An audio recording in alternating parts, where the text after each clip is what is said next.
The whole idea of supply chain system was that they needed supply chain data, and ERP systems did not have enough data to be able to support their planning cycles. So that's why you needed a system. So overall, I think supply chain space has done a wonderful job in segmenting, what is execution, what is planning, and what is network, which is far more powerful because network drives everything. Growing a business requires a holistic approach that extends beyond sales and marketing. This approach needs alignment among people, processes, and technologies. So if you're a business owner, operations, or finance leader looking to learn growth strategies from your peers and competitors, you're tuned into the right podcast. Welcome to the WBS Podcast, where scalable growth using business systems is our number one priority. Now, here is your host, Sam Gupta. Hey everyone, welcome back to another episode of the WBS Podcast. I'm Sam Gupta, your host and principal consultant at the independent ERP and digital transformation consulting firm Elevate IQ. While several companies claim to have supply chain tower capabilities and visibility platforms, very few of them own a network. Also, companies that might own a network might not be open, requiring vendors to opt in each time with every customer. So even if a software vendor might claim to have millions of businesses in their network, they might not be meaningful unless you have access to them and their data. One such network that is completely open, and perhaps the largest, is E2 Open, which is also the strongest AI platform because of the amount of data they have. So where does E2 Open stand in its capabilities, and where do they fit among other supply chain technologies available? In today's episode, we invited a panel of industry experts for a live discussion on LinkedIn to conduct an independent review of E2 Open capabilities. We covered many grounds, including their unique strengths with the combination of network, analytics, and execution. Finally, we covered their unique layers with them, such as MDF planning and channel incentives, and why they might be penetrating the market of other traditional players such as QAD and IQMS. With that, let's get to the conversation. Hello, everyone. Welcome to today's show. And if you're joining for the first time, this is part of our industry series for which we meet every Tuesday at 5:30 p.m. Eastern. We review one vendor or the solution. And for today, we have one of the hottest vendor, I would say, in the supply chain space. So we are going to have a lot of fun discussing that. Before we do that, we are going to start with everybody's intros. I am going to start with my quick intro. Sam Gupta, principal at Elevate IQ. Elevate IQ is the independent ERP and digital transformation consulting firm. On that note, I am going to move to Andy for his intro. Well, thank you for inviting me, Sam. My name is Andy Pratico. I've been involved in ERP software for manufacturing companies for all my life, and I worked all over North America. And I also teach people how to uncover the truth about ERP systems before they buy. And I have a published book on Amazon on the topic. And thank you so much, Sam. Okay, amazing. Thank you so much for being here, Andy. And we will start with our briefing. But if you're in the audience and joining for the first time, make sure you guys post your questions and comments. We typically try to cover them during the show. If we run out of time, we'll make sure that you receive your answers. On that note, Andy, I am going to start with the quick briefing. And I know we have covered a lot of different layers. This one is very, very unique, and there are going to be some concepts that we are going to talk about today. I think in this one, I don't know if you have followed every one of them that we have reviewed so far, to be completely honest, but this one is probably going to bring everything together where everybody sort of plays. They have one extremely fancy infographic to describe. In fact, I mean, even personally for me, I guess this has been a journey. I don't know if I had complete grasp, even though I sort of knew where everybody sort of fits, but I didn't understand. Come on, Sam, you know everything. No. Yes, no. you do. That is not true at all. I'm learning as you are learning, Andy, as part of these sessions, and that's the beauty of these sessions, right? That's for So sure. today you are going to know a lot, and this is going to be a good discovery overall. So, Andy, I don't know whether you remember this or not. I think last week uh, we coined one term called independent. Independent from the perspective of supply chain, which is a very interesting topic. Yes, we talk about independence in the ERP industry, but from the supply chain perspective, the independent matters because the technology platforms that are not going to be affiliated with the managed services companies or the supply chain consulting companies. Okay, those are the ones that are going to be independent. So that is one of the layers that we have discovered last time, and that term is being used officially. So, which is a great thing because that's how you sort of evaluate. Sometimes these companies are going to claim that they have TMS system, but the TMS system might not necessarily be independent. So you need to pay attention to the term as well as where everybody sort of fits. Now, the other layers and three layers that you are going to notice, Andy, in this conversation. Number one is going to be planning. Okay. Number two is the execution. So is And that number three, logistics planning? sorry, what's it? Is that logistics planning?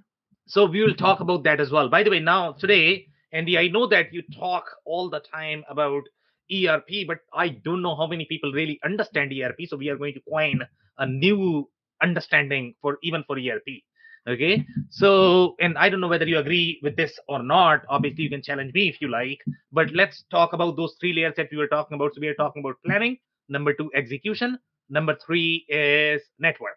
Planning, execution, network. Okay.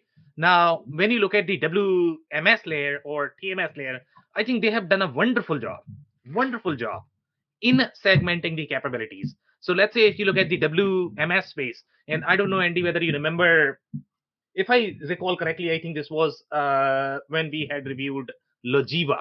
Okay. So they, in the case of Logiva, they had segmented their capabilities into three buckets. Number one was WMS.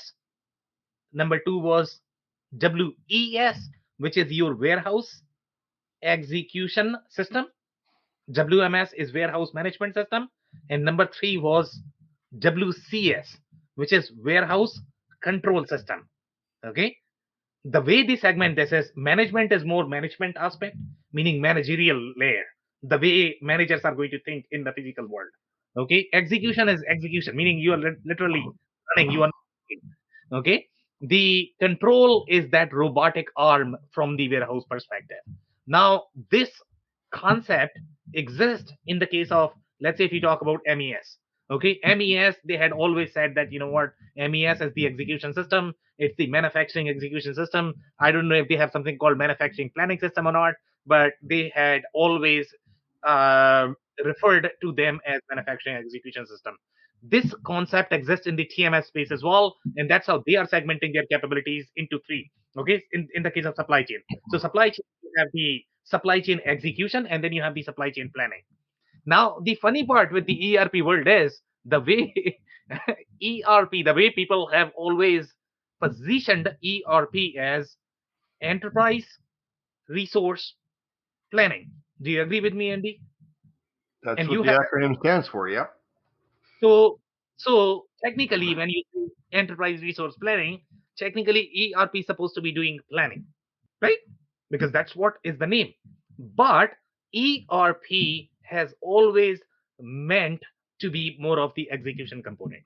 Okay, if you look at this from the right lenses, ERP, the whole idea of ERP was execution. Can it do planning? Sure, it can do planning, but it's the role of it is not necessarily planning. You have far more specialized systems that can do far superior planning, because for planning you are probably going to require external data sets. In fact, the whole supply chain space grew because of the planning component. Before, they didn't really have the execution component, to be completely honest. The whole idea of supply chain system was that they needed supply chain data, and ERP systems did not have enough data to be able to support their planning cycles. So that's why you needed a system. So overall, I think supply chain space has done a wonderful job in segmenting, what is execution, what is planning, and what is network, which is far more powerful, because network drives everything. Network drives data, data drives planning, the whole AI thing. AI is not as meaningful in the ERP space, because when you are simply executing, you don't need as much AI. You need far more AI when you are going to be forecasting, planning, when you don't have those data sets available. So overall, I guess the point I'm trying to make, Andy, here is, so these guys have done a wonderful job in segmenting that, and you are going to see very clearly the way they are trying to position their capabilities. So there are not very many systems in the market that have all three of these, which is going to be your execution, network, and planning. This is the only system that has all three. But this is only from the supply chain perspective. This is not supposed to be more from the ERP perspective. So that's a key distinction that we are going to talk a lot about today. And I think that's a great distinction. If you start thinking from this lenses, everything will start making sense. Why these systems exist and why they have a place in the architecture where you are going to be needing each of these technologies. Now, overall, in terms of briefing, I guess, and the other layers that we touch is overall the suite concept. And from the supply chain perspective, and the whole idea of ERP is a suite as well, to be completely honest.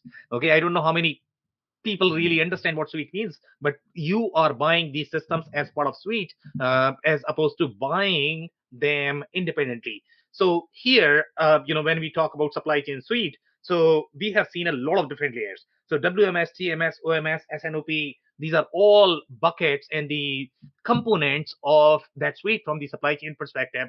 ERP is going to have its own sort of perspective, but the suite aspect is very important. And in this particular suite, you are going to find pretty much everything that you found, plus network, which has been missing so far with most of the systems that we have reviewed. So this is probably the first system that is going to have the largest network ever created. Tell me what you mean by network, Sam. So network, and I don't know, Andy, how much understanding you have about systems such as GT Nexus, right? So what GT Nexus does is that the real power of GT Nexus is because of that network.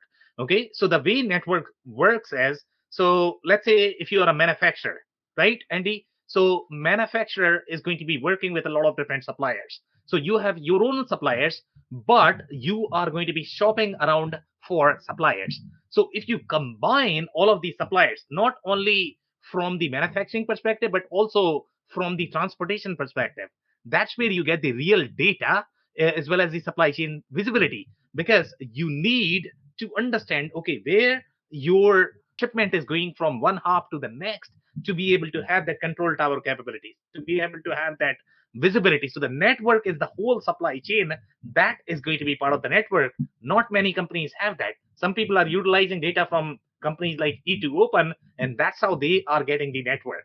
Okay, so the network is going to be number one, the carrier network, and we have seen this in the case of, let's say, if you look at CH Robinson, they have their own network. They have pretty much everybody in their ecosystem, right? So that's their proprietary network. But E2Open is an open network. Okay, it's almost like, I don't know whether you wanna. I don't want to compare this with EDI network. For example, let's say if you look at any of the EDI vendors, they have their own network as well, because they're connecting it with everybody. They are talking with everybody. If you compare, let's say, Ariba Coupa, they have their own network. So not only you can work with your own supplier, but you can source new suppliers. It's almost like a marketplace, right? So the network is going to be number one, the network of every single supplier and manufacturer that are going to be part of their ecosystem. So not only sometimes you might do business with them, but you get the visibility in your supply chain, and that's where the real power of supply chain is. That's what companies are looking for, because that's something that they don't have. Okay, they understand what is happening inside their facility, but as soon as the shipment goes out of the facility, they have no clue how to plan that. So that's where the real power of network is. If I don't know if I'm making sense here. No, completely. It makes total sense. Okay, so that network is what is driving the data. The data is driving AI, supply chain network is what you're talking about.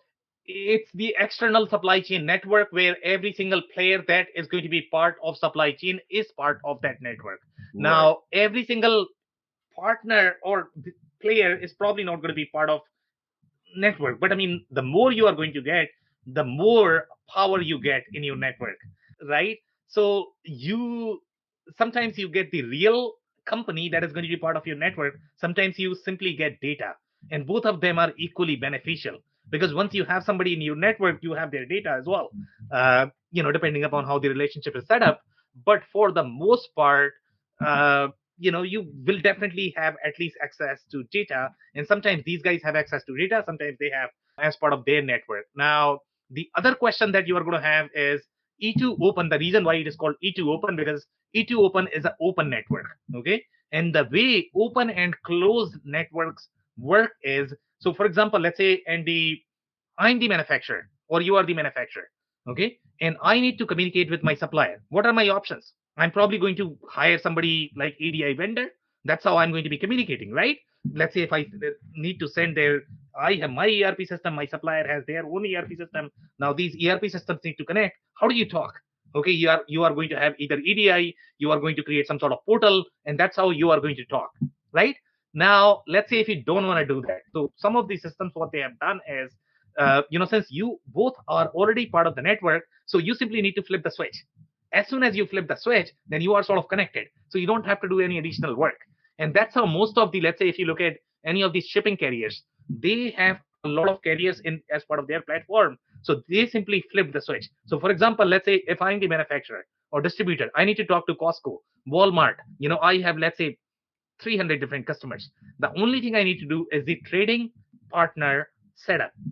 As soon as I do my trading partner setup, they are not literally trying to integrate with the API. There will be, now you exchange sales order, now you exchange purchase order, now you exchange invoice. That could take forever, when you are going to be integrating. So these guys had already pre-built template as part of EDI. So some of them did that, and because of that, they got network visibility, control tower capability. But overall, the network is extremely, extremely powerful. And that's the whole intent of E2 Open. E2 Open is the open network, and we'll be talking more about that. And the more questions, or shall we move to the No, slides? that's wonderful. Thank you, Sam. Of course. So here, in this particular case, E2 Open is the connected supply chain software platform that enables the world's largest companies to transform the way they make, okay, blah, blah, blah. But the cloud native global platform purpose built for modern supply chains. E2 Open connects more than 400,000 manufacturing, logistics, channel, and distribution partners as one multi-enterprise network tracking over 13 billion transactions annually. This is happening inside one system, Andy. Can you believe that? The power of that? That's crazy. That's crazy. It is, right? So the amount of data that pretty much everything that is happening in the world, I guess. You can help people plan their supply chain based on this data. That's the power of the network. Okay. Typically, ERP vendors, for the most part, or the technology vendors, they are going to rely on your data. They don't have their own data that you can use to plan. So that's where the real difference is between execution and planning. Okay, when you need to plan, you need data, and to get data, you need network. So this is where E2 Open is really, really powerful, and that's why private equity is pouring money in this. Okay, connected supply chain with the network of over 400,000 manufacturers. So we have already covered that point. So this one is the acquisition. I think they have done a lot of different acquisition. By the way, Andy, the way these companies started, generally they were good at just one data set. Okay, so for example, let's say if you look at supply chain is segmented between different modes. So for example, you have your truck transportation, you have your ocean, you have your rail, you have your air, and typically the data gathering for each of those modes are going to be very different. You need to sign very different licenses, you need to have different authorization before you can get access to data. So for the most part, traditionally companies had just one data set, partial data set. They did not have access to everything, right? So lately, what private equity, what they have done is they have acquired all of these pieces. Okay, and that's how E2 Open became really big. So in this deal is the Blue Jay deal, and Blue Jay was really good as well. By the way, they were valued at like what $2 billion, right? So they acquired this company, and that's how E2 Open became so big, because they acquired so many different companies. Okay, now this particular commentary, Blue Jays. So this is the commentary about Blue Jays itself. It's a network of 50,000 capacity partners and serves more than 5,700 global customers, including 20 of the top 25 logistics service providers. And typically, LSPs are going to have their own networks as well because they are serving a lot of different logistics companies. So I think this is more of the, I think it reads that this was more of the D2C offering globally, including over the road trucking last mile parcel. So this acquisition is around COVID. And during COVID, I think everybody tried to acquire some sort of parcel capabilities that not bigger platforms had. So Blue Jays was focused on that, I guess. And by the way, the regions are going to have different capabilities as well. For example, if you have network of European companies, that may be a very different network than what you are going to have in the US. So Europe data that you're going to have is going to be very different as well. So data is segmented between different modes, but it is also segmented based on different regions. Yeah. So I guess that's pretty much it on this one. So now these are different buckets for E2Net, and obviously the partner network is what is enabling all of this. So obviously the concept that we were talking about, independent versus non-independent. So this one is primarily the open network. And open network, when you have and I don't know how the relationship for E2 open is set up for the most part, but generally the difference between open and E2 open and closed is going to be when you have to, let's say, recruit your own supplier. When you are trying to enable them for your network, they have to authorize that permission. Okay. So, and that is a challenge for a lot of companies. So some of these companies are going to say, you know what, I mean, you can onboard all of your suppliers and then you are going to get complete traceability inside your supply chain, ND. But sometimes that may not be possible. Let's say if your suppliers don't agree to be part of the network, then you are not going to get the visibility. Your control tower capabilities are not going to work just because you don't have enough data. Your suppliers are not agreeing. So that's a huge problem. With open network, that's not a problem in general. So that's where the open and proprietary are going to be different overall from the network perspective. Now they are taking very different approach as well. I think one of the layers that we have not seen so far, Andy, is the whole channel marketing, the MDF. From the manufacturer perspective, they need to plan their whole global trade, and there is a little marketing aspect there.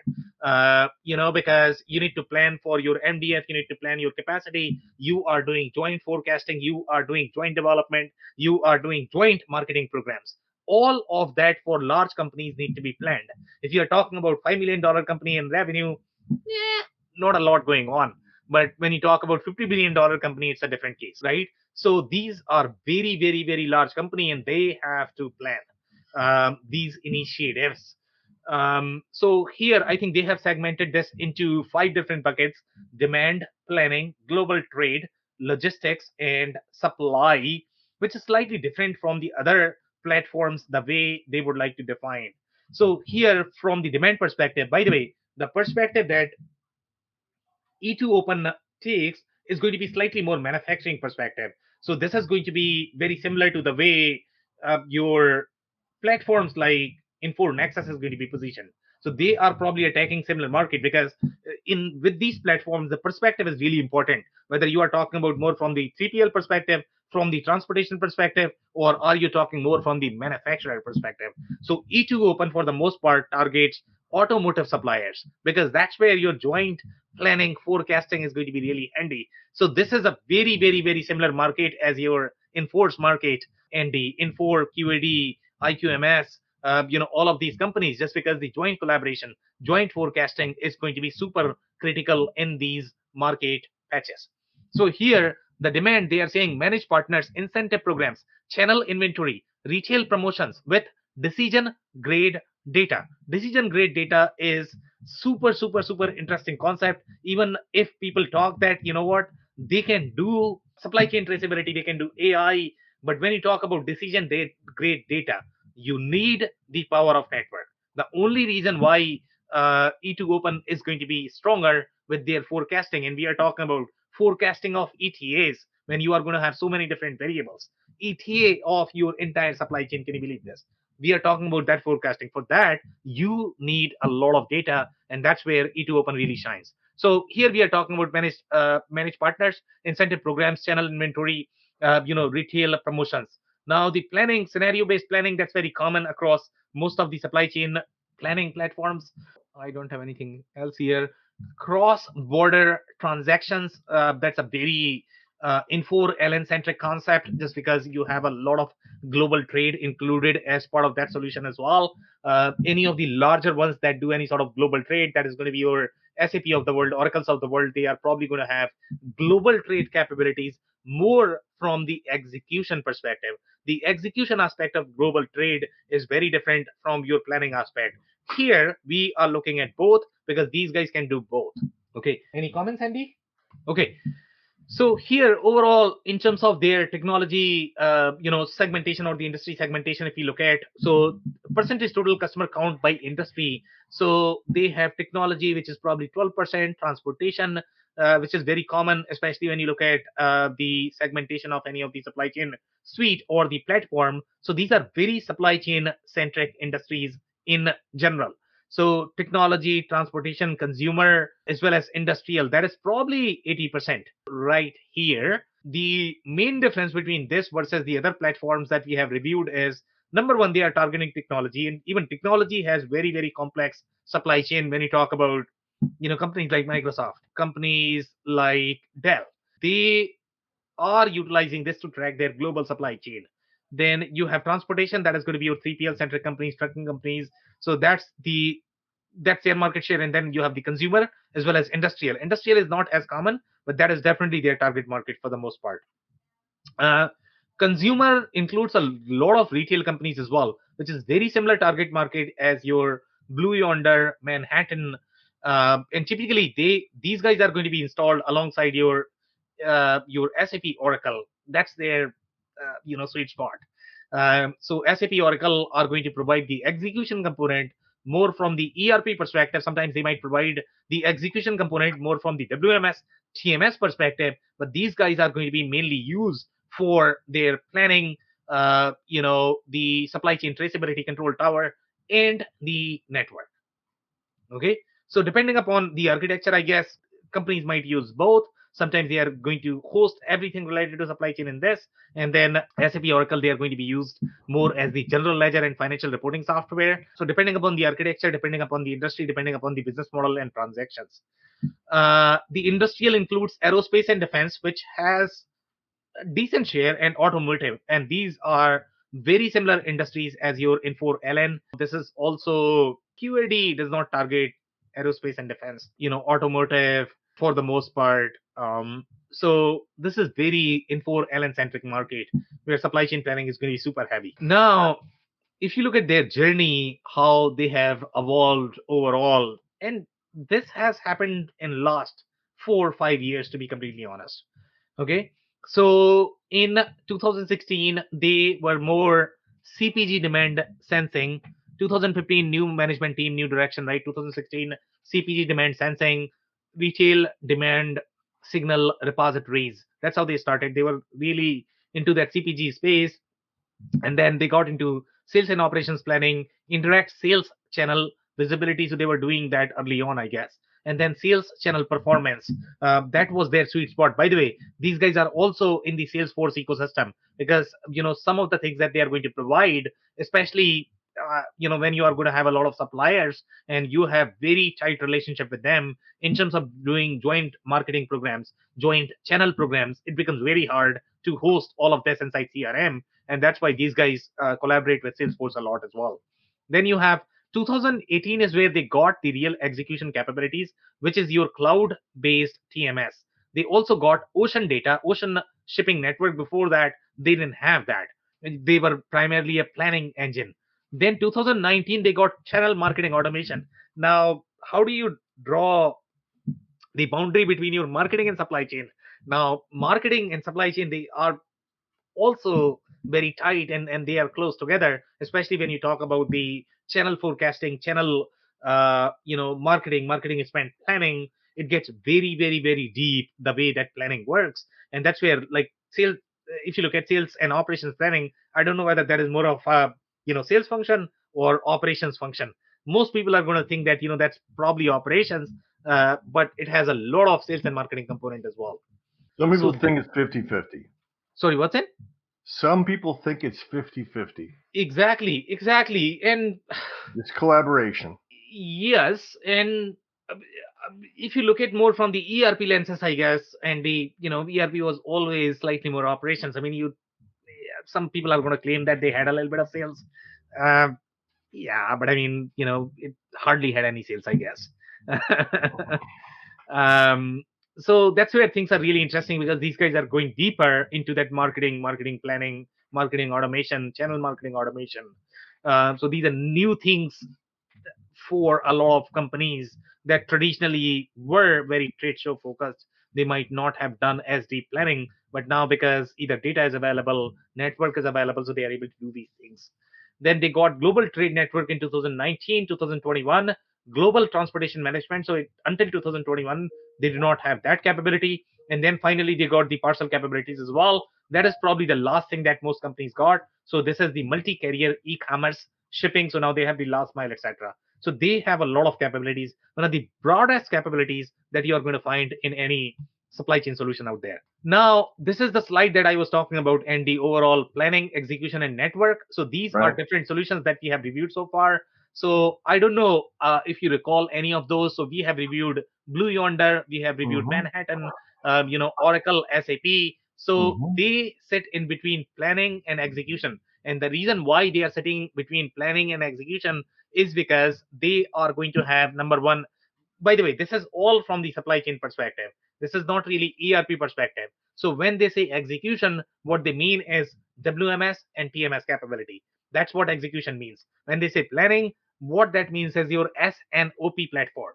Okay, typically your Coupa and a plans of the world, O9 solutions. These are very planning centric solutions. When you look at Connexus that we have reviewed, that is also very planning centric solution. Execution is going to be your WMS, TMS, but in my mind, if I look at the execution, ERP should fall under the execution capabilities as well, because it's really designed for that. It's not designed for planning. Here they are talking about execution, all of the TMS players. So you have Transplace, which is your Uber Freight. Then you have Shipwell, CH Robinson. We have reviewed Alpiga. We are going to review them as well, and 3T Logistics. Okay. Now the network. There are only few players in the market that have real network. Okay. And one of them obviously is E2 Open. The second one is Infor. Okay, so Infor is very unique.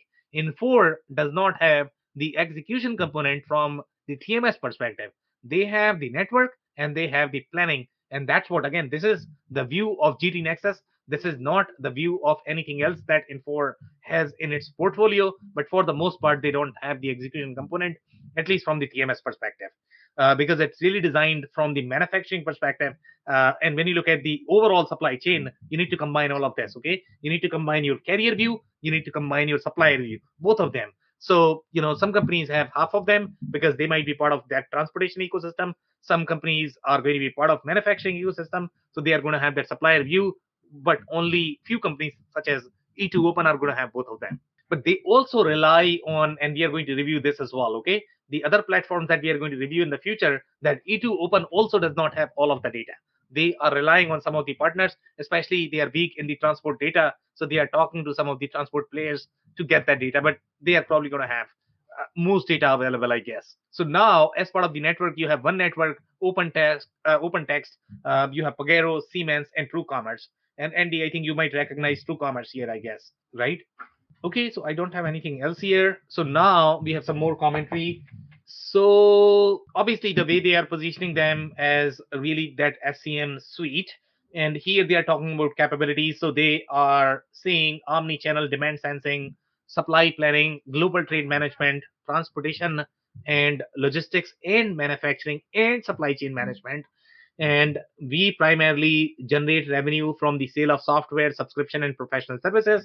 So they are really independent. They are really the tech provider. They are not part of that supply chain consulting firm, right? Then they are saying we serve approximately 6,000 clients in all major countries in the world across a wide range of end markets, including consumer goods, food and beverage manufacturing. So consumer goods is very Blue Yonder centric play. Then food and beverage, CH Robinson is going to be present there. Manufacturing, we are talking about Info GD Nexus, retail, Blue Yonder, Manhattan again. Technology in transportation is very unique. Technology, I guess, I don't know how many supply chain vendors have really spoken about technology. And I don't know, Andy, if you remember, somebody was trying to show that they got Microsoft account. If I don't remember, I mean, they were trying to show the Microsoft supply chain in their supply chain control tower. I don't know whether that was Descartes or it was not Descartes. It's definitely not Trimble. I don't know which one is that. I forget the name. But somebody was trying to show in the ones that we have reviewed so far. So we need to go back to our own review where we have reviewed that, I guess. But technology is very interesting as well. So these guys in that technology play. And then we have the transportation, which is slightly more Trimble's play. Then they have roughly what 650 large enterprise clients. Report greater than $1 billion in annual revenue and generate $15,000 or more of our annual subscription revenue. I think that's pretty good. As manufacturing has evolved from brands owning the full production life cycle to orchestrating disparate manufacturing, distribution, and selling processes, supply chain has have grown more complex, increasing demand for software solutions like ours. That is true as well. It's a very unique category. The way these guys have designed their suite, it's very, very, very unique and new. And the need to modernize the existing technology landscape with cloud-based modern solution. By the way, they are cloud native as well, Andy. And we are probably going to have some screenshot, and you have no idea how pretty they are. Now, this is another perspective overall from their architecture. So obviously they have the channel, which is very unique for these guys. I don't think we have seen the channel reference so far in any of the solutions that we have reviewed. So they really take that channel perspective. This is really designed for those automotive centric verticals where you have to do a lot of collaboration with your partners. So you have the channel, you have the planning, you have global trade, logistics, and supply. That's why these guys are slightly more aligned towards manufacturers. Connexus is the solution that we have seen that was also aligned towards manufacturers. So for manufacturers, I guess you are going to have three. You are going to have E2 Open, Connexus, Infor, LN for the most part, Infor, LN, as well as um, GT Nexus or Infor Nexus. Those two combined, I guess. The other ones are not necessarily positioned for manufacturing.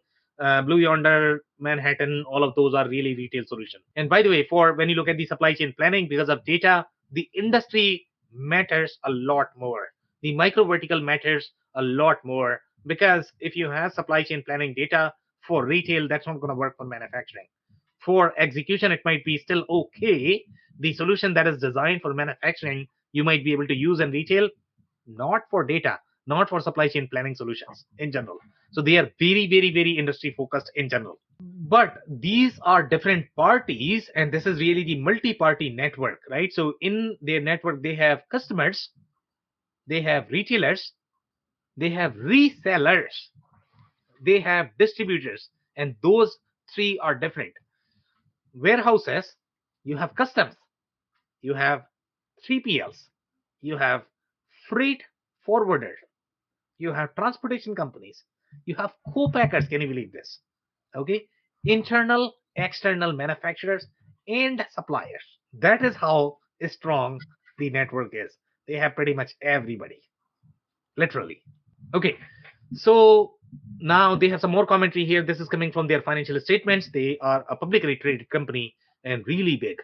So our network combines four distinct but connected ecosystems: demand, supply, logistics, and global trade. That's how they are segmenting it. And we estimate supports more than 420,000 enterprises, capturing 13.5 billion transaction data points. That's a big deal. That's a massive, massive AI. Okay, I don't think anybody's going to be as strong at AI as these guys just because they have that data. So they are talking about all of their partners who sell their goods primarily through online channels. So they are really into that e-commerce online sort of play. That's where they are going to be really strong in general. We estimate that we manage roughly what $10 billion in incentives. Can you believe this? Incentives, 10 billion, $8 billion in incentives, and this is all going to be the trade incentives that manufacturers are offering to their distributors or distributors are offering to their retailers. So that's a big deal. 900 million annual channel sales transaction. So this is a very channel focused solution. And again, this is going to be relevant only in certain verticals. And that's why this is very manufacturing focused solution where you are going to have very collaborative supply chain. Traditionally, this market was captured by QADs of the world, IQMS of the world. So I think they are being disrupted for the most part. This is still very enterprise centric solution where they are using SAP for ERP execution component, and this is going to be more of the planning collaboration component.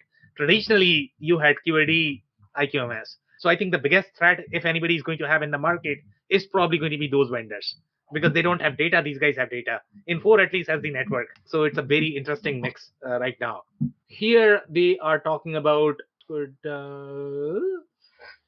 we estimate that we facilitate over 23% of global ocean container bookings. More than 20%. Can you believe this? This is pretty much everything. That's a lot. More than $20 billion in transportation management spend. That's a lot. Okay, so they are saying we are a leading provider with a unique network of ecosystems and do not rely on third party providers for network information. That may not be totally true. They have a lot of it, but they do have some relationships with the partner, especially if you look at their relationship with the real time transportation visibility. They have network, they are relying on some partners. So yes, they are probably going to have 80%, 90% data. They are probably going to have the strongest data set out there, but they still rely on some partners. The other companies are going to be completely reliant on partners. They are not going to have any of that data. Now we have some more commentary here. So this is so we are talking about 7 different product families: channel shaping, demand sensing, business planning, global trade management, transportation and logistics, collaborative manufacturing. Okay, that's it has been there, but it wasn't as collaborative, either because of data or you didn't have access or whatever. Manufacturing was very rarely collaborative. The only systems that could pull off, and that's why we had systems like QAD and IQMS in the market. And the reason for that is because they were always targeted for those verticals. They did far better than any other vendor, such as SAP, Oracle, just because they had those capabilities, at least in the mid market. Once you become larger, then you probably had custom solution, but now these guys can do this out of the box. Channel shaping allows clients to optimize activity across retail distribution and online channels, which includes capabilities for partner selection. Partner selection is the whole new process, aligning market incentives, managing on-shelf availability, tracking sell-through and inventory, as well as managing performance incentives. And again, I don't think companies did as much activity there. Now they are becoming thicker and they need a lot more capabilities just because they are doing a lot more joint marketing, joint promotion, joint targeting. Demand sensing utilizes artificial intelligence and machine learning to forecast demand based on historical trends. So companies are becoming better there. Automotive always had problems with the forecasting and they typically overproduced inventory. That was the industry wide problem. So hopefully these guys are trying to alleviate some of that. Current sale through dynamics, weather and other relevant factors, business planning, optimize global performance through scenario based planning, which is common, and execution algorithm, balancing supply, demand, inventory, and financial targets. I don't have anything else here. Yeah, I think I'm good. Andy, unless you have any other comments. So here they are making one more comment, which is probably true as well. So here they are saying brand owners have transitioned from being manufacturers to orchestrators. And that's the change in the business model. This is happening as of today just because of all of these platforms. The business has changed substantially in last 5 to 8 years. So you are going to see a lot more of this, and that's why these platforms are so successful. That produce little but manage a vast network of outsourced trading partners that support their minute by minute operations across channel, manufacturing, supply, global trade, and logistics. And for the most part, this was driven by COVID because COVID is when we had real supply chain issues, and then companies started realizing how broken their supply chains were.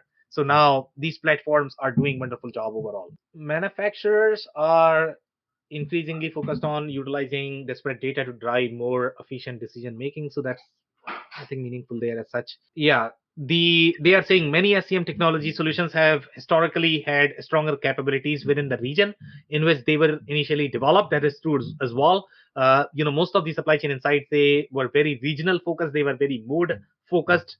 North America is the most developed. There were a lot of vendors who had North American insights, with Europe being served by a smaller number of SCM software solution. By the way, there is another trend that is happening. In fact, I mean, you have 3 or 4 different trends that are happening at the same time. Number one, e-invoicing, which is very new. Number two is sustainability. All of these things are driving because now you need newer compliance reporting. Now you need far more collaboration overall, far more data, how that is being reported. And those capabilities now reside in platforms like this. Yes, some ERPs have this, but for the most part, the supply chain solutions are doing the heavy lifting for the communication. And that's a big deal in certain regions. If you go to Europe, and e-invoicing is a big deal, sustainability is a big deal. You have to have that capability. Um, so yeah, they are talking about all of those COVID issues that we had. So the market is changing overall, and and that's why these guys are really winning there. So What size of a company would this product be targeting to? right now, it's all enterprise for the most part. Sure, Yeah, like they are Fortune really 1000. they have 90% of them. Yeah, Yeah, and they are really innovating right now. Mid market is probably, they're never going to have these capabilities for the most part. So they are really in that, SAP and Oracle play for the most part. yeah. I was Um, going to say probably SAP. yeah, Yeah, yeah. These are very expensive products. I'm Very, sure. very, very expensive. Okay. Look at that. 300 of our clients' annual revenues over 10 billion. Yeah, yeah, yeah, yeah. Wow. Um, yeah. They are probably going to be present in every single SAP and Oracle deal, Yeah, especially I the can large see ones. that. Yeah, yeah. Mhm. And companies are probably installing these platforms first before they replace their ERP, because this has far more value because of the network data, AI, forecasting accuracy. Uh, they have far more. These platforms have far more meaning than a real ERP, I guess. It's very impressive that they're claiming the result was an overall 32% reduction in forecast errors during the pandemic. That's very Yeah, impressive. yeah, I completely agree with them. And to be completely honest, and the reason for that is because the amount of data that they have and the AI that they can spin, I don't think anybody else can do that. Mm. If you're relying on your own data for the forecasting, regardless of how powerful the AI is, you are not going to get anywhere. For the most part, if you look at automotive, okay, automotive always relied on these industry reports. For the most part, that data was pretty bad. That's how they forecasted their inventory, to be completely honest. Okay. So let's say if you look at the automotive supply chain, if you look at any of the automotive suppliers, they all relied on these industry reports and they forecasted based on that. But the initial data was hardly any good. So they always had to either overproduce, you had a lot of supply chain issues. So now these guys are really trying to uh, fill that gap, I guess. Yeah. I don't have anything else there. So now, and by the way, I mean, the reason why they are acquiring, I think that's what they are talking about in this particular slide, that they have a lot of white space there where they have the current install. So they are trying to expand in that. And that's why they are becoming big suite. And that's what everybody's doing in the market, especially in the supply chain space. They are trying to acquire as many companies as possible. So here they have acquired some really big names. They all were very, very, very big name. E2 Open, Blue Jay, Logistics, Ember Road, Intra. All of them were really big companies. Now, some of the features that Andy, I don't know, I mean, you have been selling in manufacturing for a long time, and I don't know how much you are going to be able to relate with these features, to be completely honest, but they are very, very unique. The market is changing. So now these companies need these capabilities. So here, this is the channel data management, which personally, honestly speaking, even among supply chain solutions, we have not seen those. So there's a very, very new play that I don't think any platforms can support that. Even if you go to CRMs, they are not going to have all of this. So channel data management is a very unique thing. They are talking about captures any type of transactional data across the channel ecosystem, enables vendors and partners to monitor data transformation status and proactively resolve exceptions, accurately identifies companies, locations, and products, and enriches data using AI and proprietary repositories. validates alert in real time, and quarantines partner reported transactions that do not meet criteria such as feasible serial numbers, deal registration conditions, and inventory reconciliation. Now, there could be a thin line overall in terms of the architecture, I guess. In terms of what you want to host inside your ERP versus here. But when you look at the external collaboration, that multi-party collaboration that has to be inside supply chain platform. So the architecture is probably going to change. They are talking about enable flexible, configurable integration. That's all boilerplate, I guess. Now, transportation forecasting is a big deal. So here they are talking about forecasting of shipping loads by lane, mode, class, and day. This is at the day level. You are forecasting, how much capacity you are going to be needing, and you are planning based on that. That's a big deal, guys.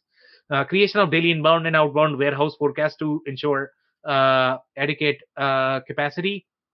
Then we have treatment for promotional and seasonal sales surges, time phase sourcing and scenario management for planning in advance of network changes, product scenario management to evaluate alternative plans, collaborative platform for communication between parties. So again, transportation forecasting is a very interesting space in the supply chain platforms that we have reviewed so far. I think they would do some level of transportation forecasting. Typically, the experience is going to be very siloed. If you look at solutions like Trimble, they are probably going to contain a lot of this, but not everybody has as deep transportation planning forecasting capabilities that you are going to find in a broader solution like this. Then you have supply forecast collaboration. I think you will find some supply forecast collaboration in systems such as your Blue Yonder, Manhattan, but they might not be as strong, on the transportation side of things. Now you are going to find this into your Infor Nexus as well. Transportation you might not find. Andy, comment? No, I completely agree. Yeah. Okay. So then we have time series view of component forecast, upsides, and commitment from for suppliers and contract manufacturers. They have shared source of truth for all parties that increases transparency in trust between partners. So when they talk about shared source of truth, they are talking about these vendors collaborating together. Okay, it's not your internal source of truth, which is generally prevalent in your ERP space. This is when multiple trading partners are collaborating together, which is a very different concept. Dynamic alerts for demand supply mismatches between buyer and suppliers. That's a big deal, guys. Again, we are talking industry here as opposed to talking about four walls of your supply chain. Very, very different, capabilities. Advanced visibility into large upside orders, improved sales and operations planning (SNOP), which is sort of common. Again, you are going to find this in Connexus. You are probably going to find this in Infor Nexus, but they are probably going to be short in the transportation side of things. Right. Any comment? No, I was going to No? say absolutely correct. Okay, now we have parcel. So some platforms were really designed for parcel. They didn't have anything else. These guys have parcel, last mile, proof of delivery, all of that, along with everything else. So here now global parcel is changing as well. So here they are talking about global business rules within parcel workflows for various types of shippers, including B2C, B2B, logistics service providers, and third-party logistics providers. In fact, ERP systems did not do a good job of proof of delivery, and now proof of delivery is part of this as well. So anything related to last mile is going to be part of these platforms. So access to largest carrier network integrated with label, manifesting, and track and trace operations. So here we are talking about that parcel workflow just because they acquired that company. That's how they got the parcel capabilities. Shipping tools to allow for warehouse, distribution center, ship from a store, ship from vendor, 3PL, and channel partner shipping. Can you believe this? These things get very, very, very complex in general when you talk about that omni-channel perspective. When you talk about omni-channel collaboration, they get very complex. Now we have some more. Andy, how many comments are you going to have? We have 2 minutes right now in the session. Not too many. Not too many. Okay, we'll take 10 minutes. Let's cover this, and then we'll probably move to the Sure. comments, I guess. So then we have the distribution planning. Distribution planning is, again, I don't know where you would keep that, to be completely honest. So here we are talking about inventory target policies. We are talking about sourcing decisions, alternate, modes of transport. Typically, that resided inside your TMS. So things are coming together, I guess. Visibility into constraints such as warehouse storage loading and handling capacities, facility calendars. Can you believe this? Okay, again, that is very warehouse management centric functionality. Lead times, lot sizes, product shelf life, demand prioritization, allocation is very subjective as well. And then what else? So when it says loading and handling capacities, is that within the warehouse or is that within the containers? Both. So they are going to do everything. Mm. They are literally looking at everything end to Hmm. end, which is very different. Yeah, this is distribution planning, so this is most likely going to be more from the warehouse perspective. Right. But they have everything. But the transportation management, so it's going to go all the way. Yeah, exactly. That's where their power is, to be completely honest. Now, allocation and order promising could be very different. I mean, this is very OMS centric functionality. So they are talking about powerful and flexible set and allocation strategies. They are talking about internal and external material supply, transportation availability, manufacturing capacity, then including new and end of life products. That planning itself is very deep in general. Then we are talking about cannibalization. Uh, you know, what is that, super session or suppression? I don't know. Super session, is that a concept as Super well? session. That's very interesting, right? uh, but cannibalization planning is a big deal in supply chain. Okay, Now pricing with and super session would be to do with the life cycle of a product and then the evolution of a new one replacing it.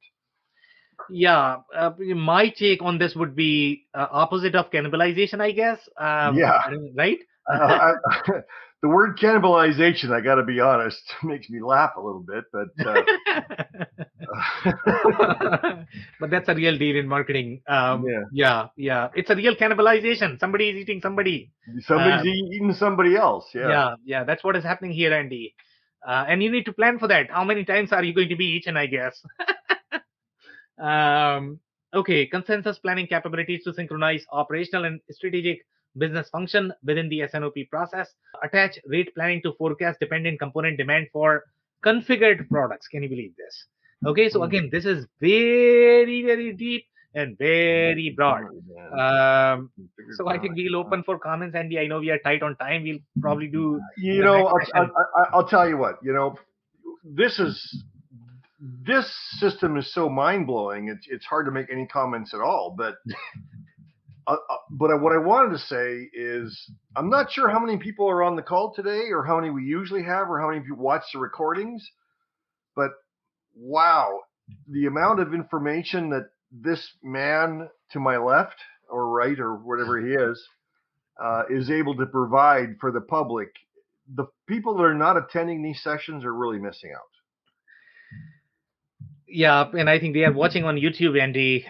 We are definitely open out in public, and that's the beauty of these sessions. Right. So yeah, thank you so much. I They're, mean, obviously, anytime we have I you, learned so much. It's just, I learned so much. I mean, it's not that I knew all of this.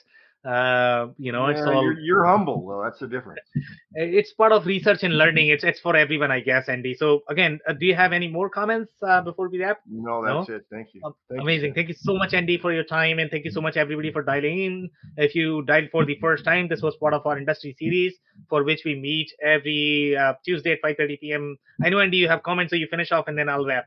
Every session is riveting. Every session is fun. You all should be watching this. Amazing, Pace. Thank you so much, what a Andy. great episode. What a great venue this is.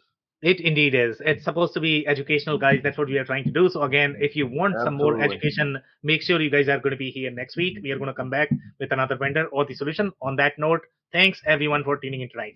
I cannot thank our guests enough for coming on the show, for sharing their knowledge and journey.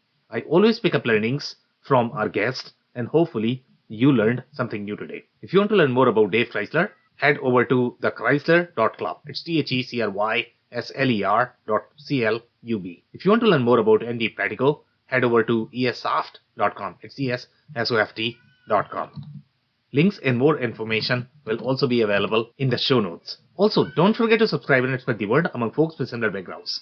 If you have any questions or comments about the show, please review and rate us on your favorite podcasting platform or DM me on any social channels. I'll try my best to respond personally and make sure you get help. Thank you, and I hope to get you on the next episode of the WBS podcast. Thank you for listening to another episode of the WBS podcast. Be sure to subscribe on your favorite podcasting platform so you never miss an episode. For more information on growth strategies for SMBs using ERP and digital transformation, check out our community at WBS.rocks. We'll see you next time.